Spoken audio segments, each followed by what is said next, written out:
ஓட்டிட்டு பத்தி எங்க அம்மா முன்னால குண்டா தலைவாரி இருக்காங்க.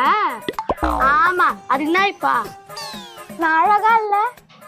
நானும் முன்னாடி குண்டா தலைவாரி அழகா வரேன்டி. ஐயா எனக்கு தெரியாதியா, முன்னாடி குண்டா தலைவாரி விடியா. ஏய் எனக்கு அது மாதிரி வார தெரியாதுடி. ஐயா நீ தலைவாரி விட்டா நான் அழகா மாறி விடுவேன். ஐயா ப்ளீஸ் தலைவாரி விடியா. ஐயா ப்ளீஸ். ஏய் எனக்கு வார தெரியாதுடி. விட்றி வார தெரியாதுடி. என்னம்மா இங்க சண்டை போட்டுக்கிறீங்க? முன்னாடி குண்டா தலைவாரி விட சொல்லி சண்டை போடுறாடா. முன்னாடி குண்டாவா? மாமா முன்னாடி குண்டா தலைவாரினா அழகா இருக்கும் மாமா. இப்பனா உனக்கு முன்னாடி குண்டா வரணும் அவ்வளவுதானே? ஆமா. கண்ணை மூடு, உடனே குண்டாக்கிடுறேன். சரி மாமா. இனிமே உன் மண்டை குண்டா தாண்டி இருக்கும். ஏய் மோத்தி ஏந்திரி. ஏந்திரி. அட பாவி ஏன்டா இவ மண்டிய வச்ச? அவதானமா மண்டையை குண்டாக்கணும் சொன்னா, அதான் குண்டாக்குனேன்.